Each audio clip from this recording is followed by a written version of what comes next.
Olá, o Conexão Poder está no ar e a nossa entrevistada hoje é a deputada Janaína Riva, vice-presidente da Assembleia, e temos pautas políticas bombando hoje, né, deputada? Tudo bem? Tudo bem? Bom dia. Bom, aliás, boa tarde, Márcia. Boa tarde a todos que estão nos acompanhando Conexão Poder. Eu disse para você que hoje é um dia que não vai faltar pauta para a gente debater. Foi um dia animado, começou animado. Pois é, a senhora conseguiu almoçar agora, né? Eu vi a senhora estava votando ali na sessão e almoçando, votando e almoçando. Votando e almoçando. É para aproveitar um pouquinho do tempo com as crianças também. E você sabe que nessa nova rotina agora da pandemia, né? Eles também estão tendo EAD. Então, na hora do almoço é a hora que a gente consegue estar todo mundo um pouquinho mais junto. Eu almocei antes para poder ficar um pouquinho com eles. Já desci, já verifiquei, está todo mundo vivo, todo mundo bem. Já estamos tranquilas para poder fazer nossa entrevista. Deputada, e assim, as mudanças aí políticas, as votações de hoje já alteraram aqui o início da nossa pauta também, né? Porque eu acho que a gente tem que começar falando, comentando sobre a derrubada do veto do governo, que os deputados acabaram de derrubar o veto, e para poder ter o auxílio, um auxílio emergencial, digamos assim, aos professores interinos, é isso? Isso, na verdade, até, Márcia, como foi dito pelo Botelho, nós falávamos agora há pouco em off, né, da fala que ele fez na tribuna, foi mais um desabafo até, eu acredito, do que uma fala em si, porque nós tentamos desde o início, tanto eu quanto ele, como outros deputados também da base do governo, fazer uma construção com o governo para que houvesse um respaldo aos professores interinos que ficaram desamparados por conta da pandemia. A gente sugeriu cesta básica, voucher, fizemos propostas e todo momento o governo garantindo que viria uma proposta da educação, da SEDUC, junto com a Procuradoria. Então, nós esperamos o tempo que deu para tentar construir com o governo uma ponte aí para auxiliar os interinos, e isso não aconteceu por parte do governo. Nós esperamos mais de 40 dias e não veio nenhuma proposta. Então, chegou ao extremo de hoje a própria base do governo fazer o encaminhamento para a derrubada do veto, justamente pelo governo não ter apresentado uma outra alternativa, e a gente não queria deixar esses professores interinos sem respaldo. Eu, depois da votação, recebi um vídeo de uma professora, um áudio, até encaminhei na hora para o Botelho, ela, assim, emocionada, chorando, e a filhinha do lado dava para ouvir a voz, não chora mãe, não chora mãe, tamanho desespero, porque estava sem ter nenhuma expectativa. E aí alguns disseram, mas por que não procura outro emprego? Porque nenhuma escola está tendo aula, a gente sabe disso, então não tem como procurar outro emprego. E é uma professora, esse caso específico que eu estou te falando, ela está há 13 anos já, enquanto interina. Então, para ela, é como se fosse uma estabilidade, é como se ela fosse uma servidora efetiva do Estado. Então, imagina só o quanto ela contava com isso. E hoje eu disse para o Botelho, nós vamos dormir de consciência tranquila, porque o mínimo para subsistência, né, porque não é um valor exacerbado, você viu lá, ficou um valor de acho que R$ 1.800, se eu não me engano. Então, assim, é um valor dentro do que era previsto já para se gastar na educação. A gente entende que não esteja havendo aula, mas que é um momento para a nossa sensibilidade falar mais alto, né? Inclusive, do que essa questão constitucional que o governo pontuava. Nem o Ministério Público, e eu tenho certeza disso, nem o Judiciário vai se opor a um projeto que visa dar um mínimo de dignidade a esses professores interinos. Então, foi mais por isso que houve essa movimentação, a base acabou votando contra o governo, porque a gente esperou do governo, poxa, você espera uma semana, 2 semanas, 3 semanas, 4 semanas, a gente viu que não viria mais nada, então não teve outra alternativa, foi a alternativa que restou, foi realmente derrubar o veto do governo. Então, deputada, agora sim, né? A gente viu que foi retirado de pauta da votação a questão da reforma da Previdência, que é a aposentadoria dos servidores, né? Vocês vão fazer, os deputados colocaram que precisam de várias alterações, né? Não concordam do jeito que está, o Botelho mesmo disse que do jeito que estava não passaria. E aí, ele foi retirado de pauta agora, retorna esse projeto para a pauta na quarta-feira, vão ser apresentadas as alterações nesse projeto. E aí, a senhora acha que não fica agora, nesse momento, uma rusga aí nesse relacionamento com o governo? Já são duas pautas bastante pesadas, né? Bastante polêmicas. São duas pautas polêmicas, mas que poderiam não ser, né, Márcia? Como, por exemplo, essa questão da Previdência. Se desde o início nós já tivéssemos começado a trabalhar as emendas parlamentares, muitos deputados hoje já estariam votando favoravelmente à proposta da PEC. O que aconteceu foi que houve uma decisão, e essa decisão foi, por grande maioria da base governista, que as emendas seriam feitas só em segunda votação. O que acontece com isso? Apesar de haver esse acordo entre nós deputados, para a população isso não fica claro. Como que você vai passar para a população que aquilo que você está votando não é o que vai ser o projeto na realidade, quando o projeto se efetivar? Então, por exemplo, eu disse até para o próprio Botelho, para mim, que sou da base, mas tem essa bandeira do funcionalismo público, não haveria problema fazer uma votação se fosse dentro, pelo menos, de termos medianos. Do jeito que está a nossa Previdência, para mim, votar fica extremamente inviável, até porque as mais penalizadas na nova regra, nas novas exigências, vamos dizer assim, para a aposentadoria, são as mulheres. Então, olha só que complicador. Eu sou a única mulher da casa, um aumento de 7 anos na contribuição das mulheres e uma idade mínima, um prazo mínimo de contribuição de 40 anos. Então, eu tirando por mim, nessa nova regra, por exemplo, eu me aposentaria com 65 anos.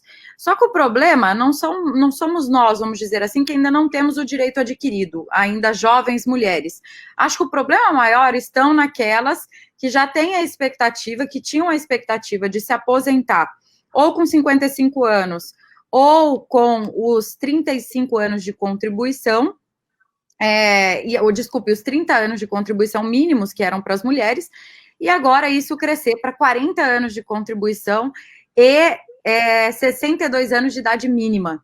Então, essas sim estão mais desesperadas, até porque não houve, na minha opinião, um equilíbrio no percentual, na hora de se dar o mesmo aumento para os homens. Com os homens foi um aumento de 5 anos, a gente sabe que inclusive a expectativa de vida da mulher e a qualidade de vida da mulher, ela é menor do que a do homem, isso são inúmeros os motivos, né, mas não só gestações, mas os terceiros e quartos turnos, mas tudo isso mais, que as mulheres acabam vivendo menos.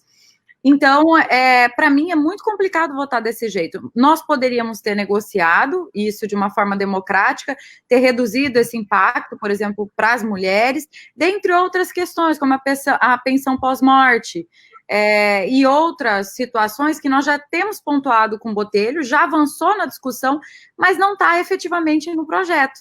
Então, isso é difícil, porque como que você vai votar e vai falar, olha, gente, eu estou votando assim, mas não é assim que vai ficar. Você sabe que isso não chega lá na ponta, são muitos servidores. Então, acho que a gente poderia ter feito isso no início, já ter amenizado um pouco, e aí sim, ter passado em primeira e ter se programado para votar em segunda. Do jeito que está hoje, o governo está enfrentando essa dificuldade por conta disso. Mas a gente sabe que a Previdência é necessária, né? Tanto é que a maioria da população é a favor.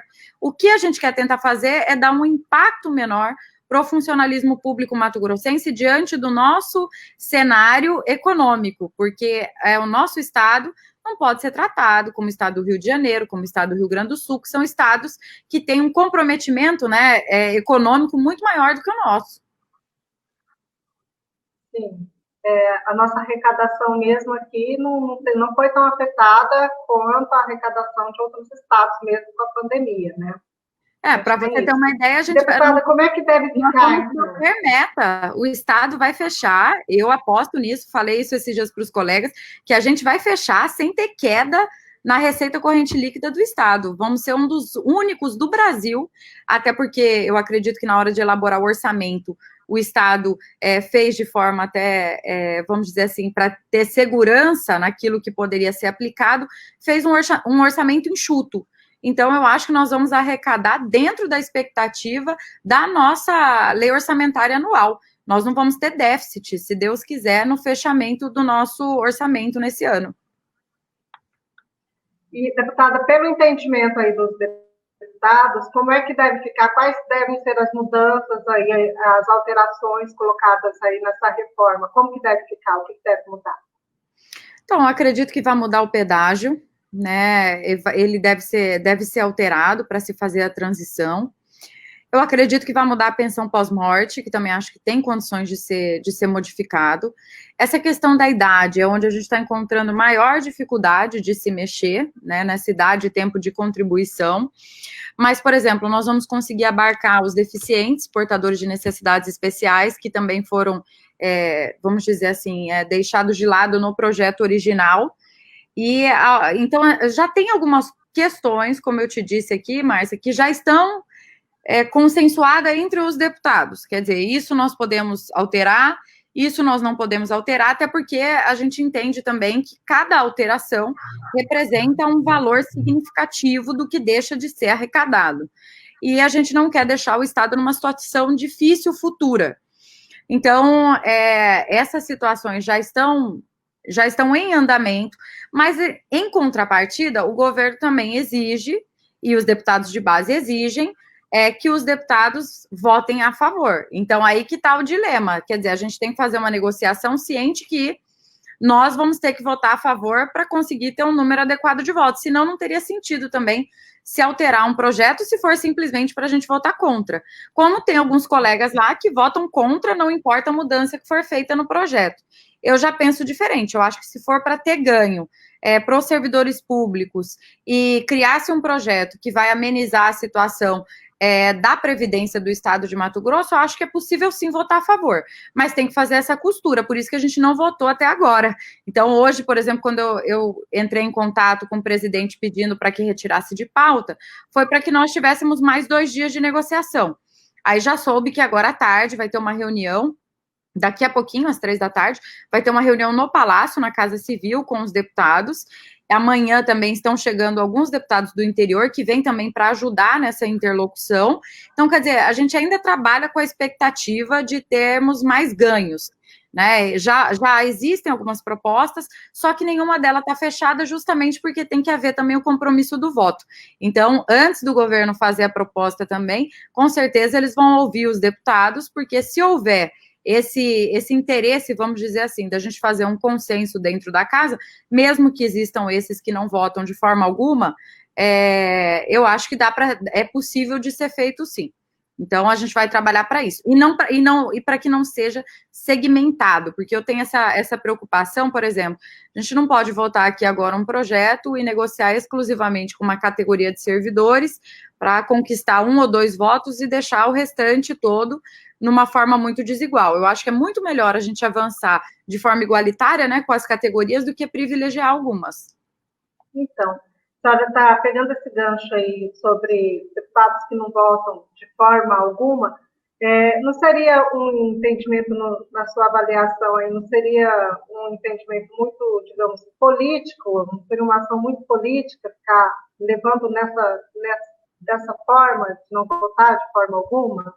Eu considero sim que é muito político, porque mesmo na gestão do ex-governador Pedro Táxi, sempre eu e Valdir Barranco, assim como Allan Kardec, que fazia parte também, nós fazíamos costuras, né, pelas emendas parlamentares, e inclusive, às vezes ajudávamos a votar, porque o nosso interesse realmente é ter algum ganho, e eu não vejo como, se você radicaliza numa posição, você conseguir ter algum ganho para os servidores públicos do Estado. Um ganho seria não passar, mas esse não passar, a gente sabe que aí vai vir outro projeto no ano que vem, porque a gente sabe que é necessário se fazer a reforma.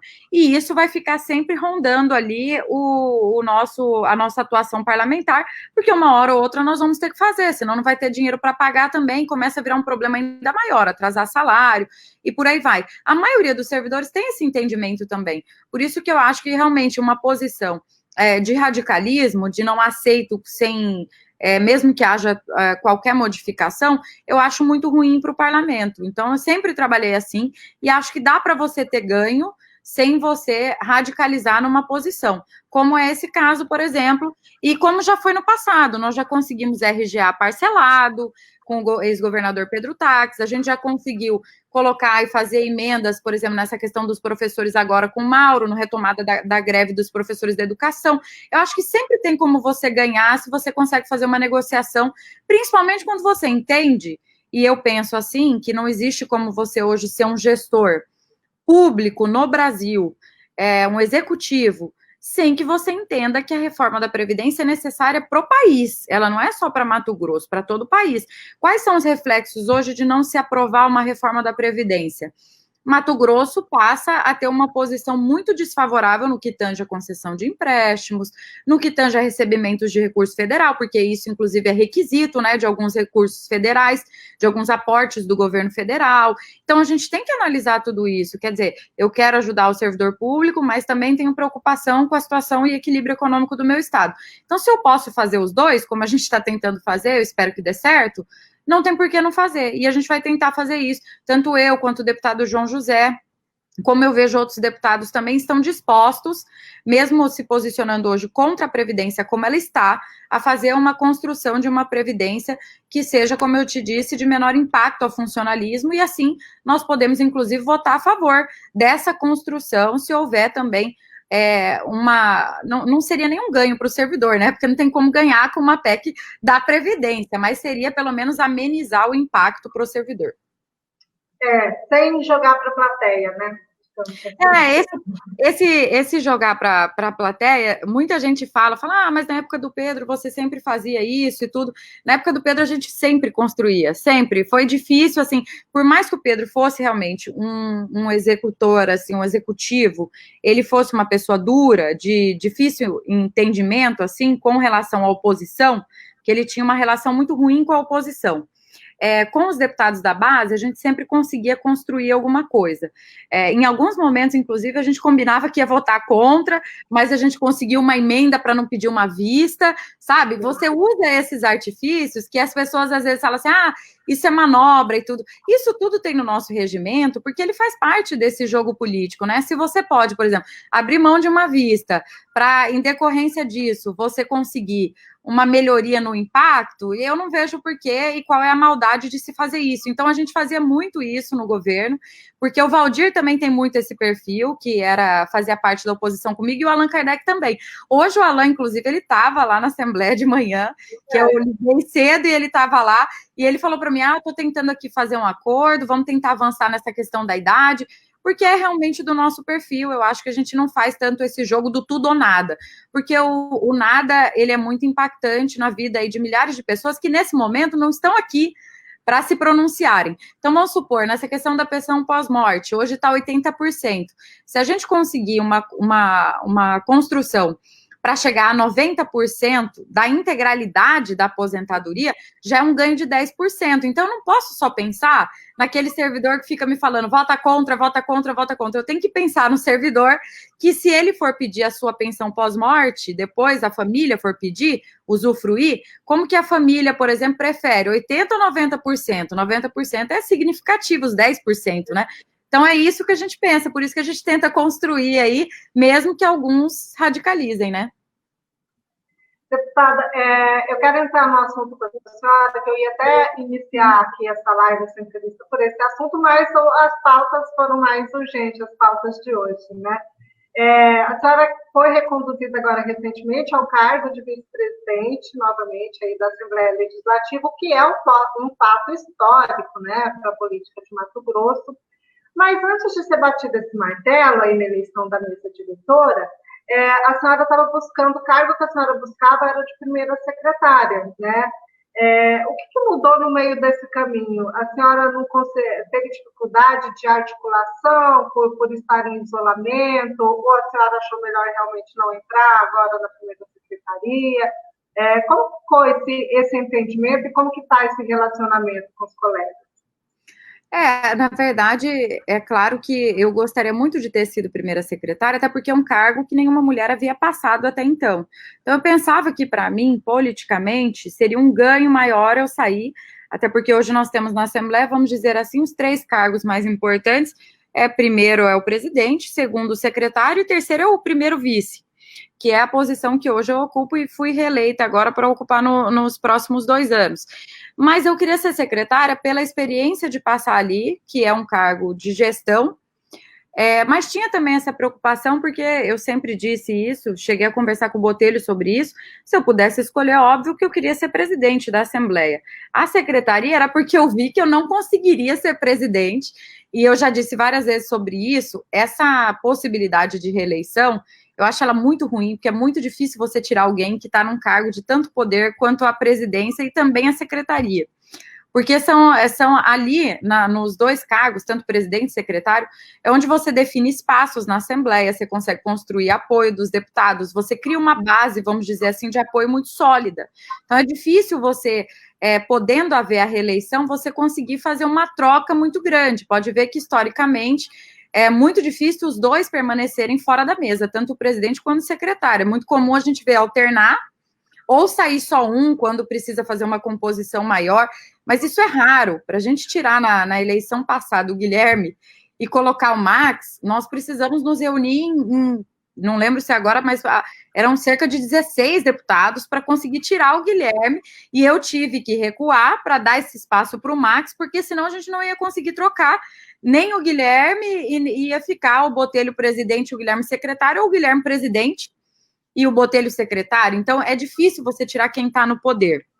Eu acho que foram muitos fatores. Mas só não precisou isolar ninguém numa chácara secreta. Não precisa mais. Não, se eu tivesse feito, talvez, né, tinha dado mais certo. Acho que a pandemia atrapalhou. Mas, realmente, na hora de você fazer a composição, eu até a semana anterior, eu tinha mais votos que o Max para ser secretária. E eu já sabia ali que meu adversário, dentro dessa disputa interna, era realmente o deputado Max Russi, porque era o único outro deputado que tentou construir uma base com antecedência. Então, eu e Max chegamos várias vezes a consensuar que eu seria secretária e que ele seria vice, e na última semana isso mudou, e eu tenho certeza que o fato de não estar lá presencialmente, isso influenciou muito, porque se você está lá dentro do plenário, você consegue a todo momento estar fazendo esse trabalho com os deputados de autoafirmação, de que a chapa está feita. À distância, eu acho que dava uma certa insegurança nos deputados com relação ao projeto. E outros fatores que eu também acredito que tenham influenciado, além dessa questão do poder, de quem já está lá, é mais fácil para você construir, você pode abrir mão de mais espaço, você pode fazer, o jogo é maior para quem já está no poder. E na hora de nós fazermos essa composição, a regra era muito clara, era quem tivesse mais apoio dos deputados seria o primeiro secretário e quem tivesse menos apoio seria o vice. Então, eu acabei ficando enquanto vice. Mas tem algumas limitações também que eu falei para o Max e para o Botelho na época que eu tenho, assim, para mim, enquanto mulher, eu tenho mais dificuldade de fazer compromisso, se eu não tenho a certeza que eu vou conseguir cumprir esse compromisso. Eu já tinha alguns lados definidos, porque nessa discussão entra de tudo, entra a eleição de Senado, entra apoio nas municipais, para candidatura a prefeito, divisão de partidos, enfim, é uma negociação realmente política. Eu acho que nisso o Max conseguiu desempenhar um papel melhor, e acho que muito disso, sim, se deve a essa minha ausência. E que foi uma opção minha também. Eu sabia que eu corria risco de perder espaço com essa minha ausência, né? Mas nesse momento, infelizmente para nós mulheres, a vida é assim, a gente acaba priorizando os nossos filhos, e eu hoje gestante, eu fiquei com muito receio de ficar lá dentro da Assembleia, já tinha deputado que tinha testado positivo, e estou tranquila com a forma como encaminhei, vamos dizer assim, essa eleição. Acho que se fosse a secretaria de fato algo que eu considerasse imprescindível para o meu futuro político, poderia ter feito mais. Mas eu hoje me sinto mais segura ali na vice, inclusive acho que para mim trabalhar ano que vem com um bebê pequeno, acho que é um lugar onde eu vou ter mais serenidade para trabalhar, a não ser que o Botelho saia, né, antes do tempo. Eu ia falar com a senhora, mas a gente não está aí nessa expectativa, tem já muita gente na expectativa de que o Botelho saia no final do ano, ele é muito cotado para ser candidato a prefeito de Cuiabá, né? Inclusive o governador já falou sobre isso também, já citou o nome do Botelho como um dos cotados, ou seja, já, né, deixou claro ali para ele, olha, o bem está te convocando, né? E aí a senhora fica como presidente. E já passei, né, por essa experiência, foi muito boa, inclusive quando o Botelho abriu espaço para eu ficar na presidência, não chegou a inteirar os 2 meses, mas foi importante porque o Botelho me deixou muito à vontade, e isso é muito legal, porque eu já tinha visto outras vezes presidentes se afastarem, e eu nunca tinha visto alguém dar tamanha liberdade como ele deu para mim, para poder conduzir os trabalhos, e conseguir criar uma boa relação com o governo, conseguir mostrar para o governo que, apesar de, em algumas pautas, eu ter um posicionamento divergente, isso não influencia em nada na presidência da casa, até porque você tem um rito ali que é formal, né? Então, assim, não tem como você sair muito disso. A única coisa que o presidente faz sozinho é escolher e definir aquilo que deve ser pautado ou não. No mais, o presidente, ele é pautado pela maioria da casa. Então, foi muito importante para mim esses 2 meses, até para os deputados sentirem um pouquinho também do quanto eu consigo ser firme ali naquela posição, porque isso é uma dúvida eterna que tem os homens com relação às mulheres, principalmente na política. Você sabe que é uma coisa assim que, será que vai dar conta? Será que vai dar conta? Nenhuma mulher tinha sido presidente até então, será que não vai se abalar? E só abalou meu peso, que eu perdi muito peso enquanto eu fiquei, porque eu sou muito dedicada, também acho que é uma característica da mulher, né, Márcia? A gente é muito dedicada, a gente segue muito horário, a gente quer se... E você quer mostrar que, assim, olha, eu sou mulher, mas eu sou capaz, então você quer dar o dobro, sabe, do que do comprometimento, do que as pessoas esperam. E eu tentei fazer isso na presidência, então foi de grande valia para mim. Hoje eu vejo que se o Botelho sair, inclusive para mim, eu já tenho mais segurança do que eu vou fazer lá na Assembleia. Tem muita coisa que o Botelho faz que eu acho importante, esse papel principalmente de articulador, não é um papel necessariamente do presidente da Assembleia, ele faz isso porque ele gosta, eu gosto também, então constantemente ele está ali discutindo pautas, fazendo um papel até um pouco de líder do governo, mas ele não deixa também de lado a oposição, ele consegue transitar bem nos 2 lados, os 2 ambientes, tanto é que fez uma chapa e continua sendo uma chapa mista, né, tem deputados de oposição também, e deputados da base de governo, e eu quero poder continuar, vamos dizer assim, a desempenhar esse papel. Algumas coisas quero modernizar, já falei com ele sobre isso, ele acha que a gente já pode começar aí dando uma modernizada desde já nas ações da Assembleia. Então, ele dá muito espaço para construir, sabe? Ser vice do Botelho não é penoso, porque ele também, não sei se é pela, vamos dizer, pela identidade que nós criamos um com o outro, confiança, né? Mas a gente consegue trabalhar muito bem juntos. Esse final do ano agora ele deve sair novamente. Aí eu já vou ter uma experiência aqui que vai ser presidente com um bebê, né? Para eu poder ver como eu vou tocar a vida lá dentro. Mas acho que se eu tiver essa disciplina aí, que é inerente a nós mulheres, eu acho que vai dar tudo certo. E eu já consigo também vislumbrar se no futuro ele vier a sair, porque acho realmente que ele é um nome fortíssimo, né? Se ele for candidato a prefeito. Como também, se houver a vaga do Tribunal de Contas, eu acho que é o nome que hoje soma mais apoio dentro da Assembleia Legislativa, é o nome dele também, justamente por essa habilidade que ele tem, né? Então a senhora a qualquer momento pode ser aí requisitada como presidente, né? Eu falei para ele que ele está muito mal acostumado comigo, porque ele, no fundo, acho que ele torceu para eu continuar de vice, que a todo momento, quando ele não pode alguma coisa, você pode ir lá, e eu gosto, ele sabe disso, então ele acaba abusando um pouquinho, e eu deixo ele abusar, que eu gosto de participar, então eu participo dessas discussões nacionais, né, da Unali, constantemente eu estou lá, os deputados já sabem que eu sou a vice, mas toda vez é eu que estou lá, porque a sintonia realmente ali é grande entre eu e Botelho. Mas, no seu entendimento, seria mais, digamos assim, saudável ficar sem reeleição para a mesa diretora? Sim, e já falei com ele sobre isso, sabe? Porque eu ouço as outras assembleias, por exemplo, Márcia, eu vou te citar um exemplo aqui. Algumas assembleias, elas já entram depois do período eleitoral, os deputados tomam posse, já tem uma definição, algumas delas são eleição de ano em ano, e já tem uma definição, por exemplo, que as maiores bancadas elegem os presidentes. Então, vamos supor, tem 3 bancadas de 3 deputados. Essas 4 bancadas de 3, uma outra de 2, entre as bancadas maiores já se define quem é o presidente, e as bancadas indicam ano a ano, durante 4 anos. Isso eu acho importante, acho que no futuro vai ter que ser assim, para a gente ser mais transparente, para você também dar a oportunidade de outros deputados passarem pela mesa diretora. O que acontece hoje em dia é que no mandato de 4 anos, como acabou acontecendo agora com a gente de novo, você manter o mesmo presidente, o mesmo secretário, ou os dois inverterem. Isso é muito ruim para a democracia, né? E eu falo sempre isso para o Botelho, o fato de gostar dele, o fato de apoiá-lo não quer dizer que eu não pense que seria muito bom para casa se a gente tivesse essa oportunidade de fazer essa alternância do poder, porque eu enxergo que essa permanência no poder ela acaba criando um comodismo, vamos dizer assim, por parte de quem está na presidência, na secretaria, e os deputados sequer conseguem vislumbrar um outro cenário.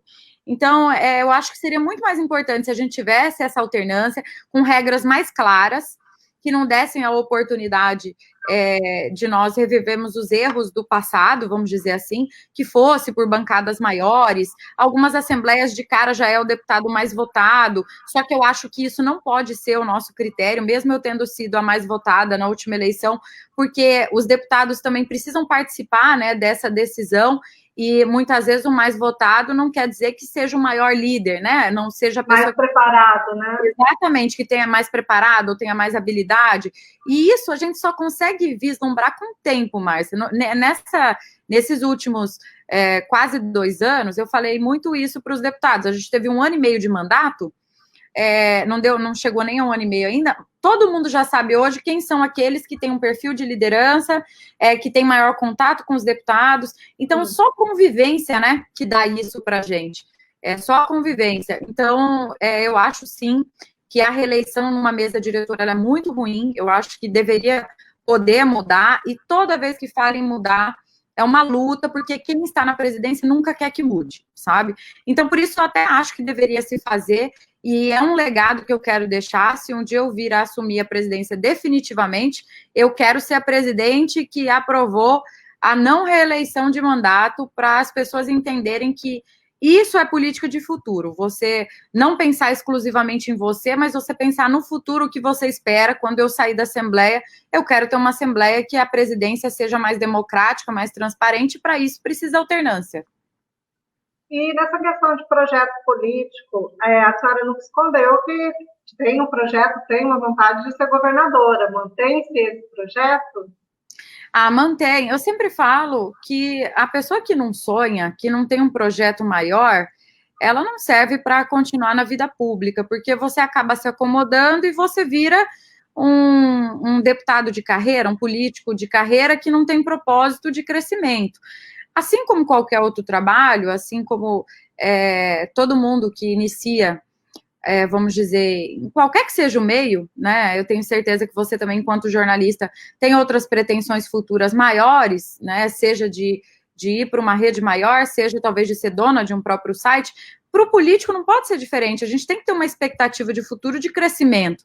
Eu não penso em ficar só lá na Assembleia. Aliás, muitas vezes eu falo, meu Deus, já vão 8 anos de mandato, eu não posso estagnar, sabe? Porque eu fico pensando comigo, nessa última eleição, por exemplo, se tivesse uma idade para disputar um cargo de vice ou algo assim, eu já queria ter crescido politicamente. Então, eu não gosto de me acomodar, e eu vejo que não sonhar é se acomodar. Então, eu tenho que sonhar com um cargo maior. Eu sempre pensei na possibilidade de construir uma candidatura a governo, mas eu sei que isso não depende só de mim, né? Então, eu tento bastante, até por isso, eu acredito que tive ali na eleição da mesa um apoio aí de 9 deputados, porque eu tento a todo momento construir, através dos deputados, essa liderança, já pensando no futuro, que eu posso ser uma governadora, uma senadora, apoiado por eles. Então, eu quero fazer esse trabalho de fortalecimento político para crescer na carreira pública. E quero também, no dia, quando eu ver que eu estou estagnada, eu quero poder parar. Eu não quero ser aquela que não soube a hora de parar. E nem esperar estar desgastada para parar, vamos dizer assim, por baixo. Acho que tem aí os jogadores de futebol, é muito melhor você sair quando você ainda está numa fase boa da sua carreira, do que você deixar para sair, até às vezes nem por sua opção, mas por opção das urnas. Então, enquanto eu estiver nesse crescimento da minha carreira, e agora muita gente tem me perguntado, mas você mudou bastante a sua postura. É porque eu quero ter uma postura agora, que é uma postura que me prepara para o executivo. Eu não posso ter uma postura tão radical se eu pretendo um dia ser governadora, tão intransigente. Então, eu quero poder ter esse amadurecimento na carreira ali, ouvir mais, dar a minha contribuição, tento não ofender mais tanto as pessoas nas brigas, ser menos impulsiva, sabe? porque eu vejo que para a construção dessa candidatura a executivo, isso é extremamente necessário, né? Eu não posso chegar lá numa posição que eu venha a prejudicar qualquer que seja a gestão. Eu tenho que ter uma postura diferente. Então, eu tenho tentado amadurecer nesse sentido, mas com o objetivo de um dia ser uma governadora. Não sei quando, né? Agora eu já tenho idade para concorrer, mas é claro que eu preciso analisar o cenário e os apoios para desenhar qualquer que seja a candidatura futura, né? Sim, por falar em eleição, a gente está em ano eleitoral, né? A gente tem visto aí que muita briga política, não só em Mato Grosso, em todo o território nacional, aí, porque não foram adiadas as eleições, o pessoal já está com campanha aí na rua. E, na sua opinião, deputada, tem como fazer essa campanha, essa eleição esse ano, sem gerar um risco maior ainda? Porque como é que faz campanha pela internet? Como é que vota sem aglomeração? Porque tem político colocando que tem como. Eu também, eu lamento isso, porque eu acho que nós não podemos perder a essência, né, de uma campanha política, que é a presença do candidato, do político na base.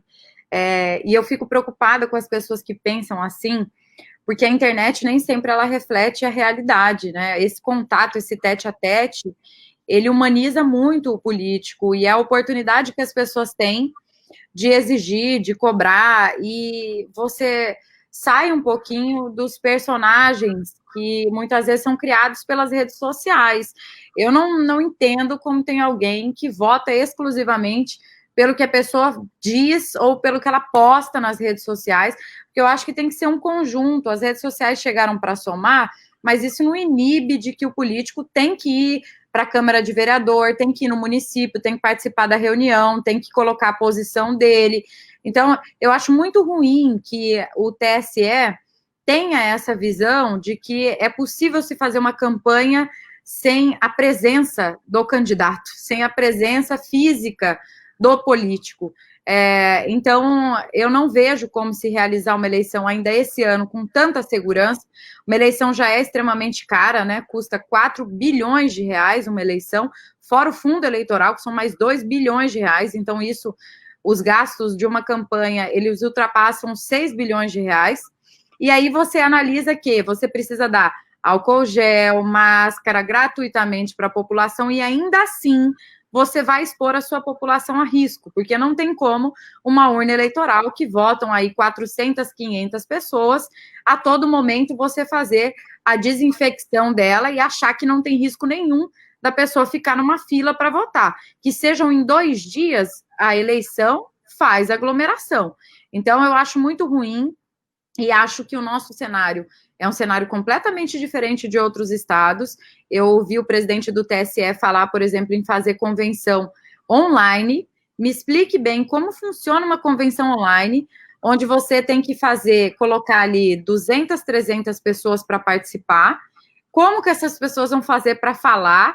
E que qualidade de internet a gente tem no estado de Mato Grosso para fazer isso, Márcia? Aqui em Cuiabá, a internet já é tão deficitária que na minha casa, a Laura, eu quero até mandar um abraço para a Laura, toda a minha equipe, que eles brigam comigo. Internet isso é horrível e tal. Gente, mas eu tento de tudo aqui em casa, não funciona. São várias operadoras e ainda assim a gente não dá certo. Então, eu não vejo como ter eleição sem contato do político com a população. Acho que é um momento ruim. Como que vai entrar um vereador bater na porta de uma casa para discutir política, com a pessoa passando necessidade, sem poder trabalhar? E acho até desrespeitoso. Eu tenho visto deputados aí fazerem reuniões no interior, mesmo usando máscara e tudo. Eu sou totalmente contra a aglomeração nesse momento. Acho que a prioridade tem que ser outra, tem que ser salvar vidas, aglomerar o menos possível e ficar em casa, quem pode ficar em casa. E acho que política, num momento de pandemia, de uma crise de saúde pública tão grande, ela é secundária, ela não poderia ser tratada como está sendo tratada. Vamos ter eleição a qualquer custo. Não precisa disso. A gente pode fazer eleição depois, como a gente pode trabalhar para a unificação das eleições. Até eu tentei fazer uma enquete, a gente fez nas minhas redes sociais, e das 800 pessoas, 850 pessoas que votaram, 500 a favor da unificação e 350 contra a unificação, porque tem gente, principalmente aquele que está descontente com o prefeito e com o vereador, ele vota contra porque ele gostaria de trocar na cidade dele. Mas eu acho que não está analisando isso a longo prazo também, que seria muito benéfico a gente ter eleição só de 4 em 4 anos. Economia, combater aquele excesso de gasto público para ganhar a eleição, que a cada 2 a 2 anos vem as ações politiqueiras, para ganhar voto eu vou conceder mais isso, vou conceder mais aquilo. A cada 2 anos o país sofre um impacto com isso. Eu acho que melhoraria muito se a gente unificasse, mas, como você disse, eu não concordo de que só rede social você se conhece alguém. Até porque, muitas vezes, a rede social dá uma interpretação totalmente diferente do que é de verdade da matéria que você está tratando. Eu acho que o contato na política ele é essencial, ele não pode ser desprezado. Mas para a gente concluir aqui, a senhora acha que já está tendo, no seu entendimento, estão ocorrendo aí ações politiqueiras, já aí com essa relação de eleição versus pandemia? Claro, eu vejo o receio de muitos prefeitos em adotar medidas mais duras, justamente pelo receio das eleições, porque se aproximam as eleições municipais, e aí os prefeitos ficam receosos, se eu tomar essa medida eu vou ficar mal com tal segmento, eu vou ficar mal com outro segmento, e acho que isso impacta sim no que a gente está vivendo hoje. Inclusive, nesse aumento abrupto de casos aí em Mato Grosso, eu vejo que a eleição já está impactando sim, e que se não houvesse as eleições, nós veríamos aí tanto prefeitos quanto posições daqueles que se dizem anti-fechamento e tudo com posições totalmente diferentes. Eu não sou uma pessoa radical nesse sentido, sempre fui a favor do isolamento também vertical, do grupo de risco, acho que não precisava tanto pânico quanto foi gerado no início, mas acho que tem muita gente, sim, que está movida pela eleição, não tomando as atitudes que seriam necessárias para esse momento. Só para a gente finalmente concluir aqui, no seu entendimento, agora parece que deu um apaziguado aí entre o nosso governador e prefeito da capital. Teremos mais sucesso aí nas ações de combate à pandemia, finalmente? Com certeza nós teremos mais sucesso, porque o rumo, né, da situação era do fracasso absoluto, se tanto o prefeito quanto o governador continuassem tendo ações de forma isolada e nessa rixa política que os dois estavam. Desde o início, eu tentava falar com o Emanuel, tentei várias vezes, eu falo bastante com o secretário Mauro Carvalho, e falando da importância de que os dois caminhassem juntos, e vejo que agora a relação melhorou muito, né? Os dois estão muito preocupados com a situação da saúde pública, porque Cuiabá é a nossa cidade-mãe, né? É a nossa... a referência, vamos dizer assim, de todo o estado de Mato Grosso, então é onde tem o maior número de pacientes e também de maior número de população, e agora eu prevejo aí que nós teremos, sem dúvida, avanços, né, mais rápidos, que surtam efeitos mais rápidos no combate ao coronavírus, principalmente no que tange às UTIs.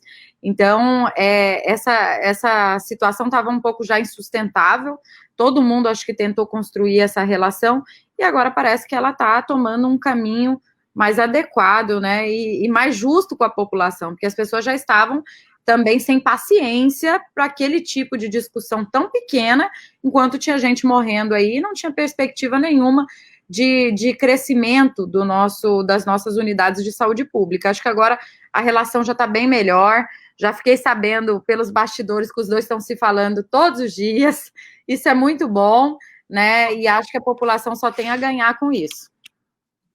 Tá certo, deputado. Eu quero agradecer a sua participação, o tempo disponível aqui com a nossa entrevista, a nossa live, agora as nossas entrevistas aí nesse momento de pandemia, né? Online, e a gente continua acompanhando o trabalho da senhora, o trabalho da Assembleia.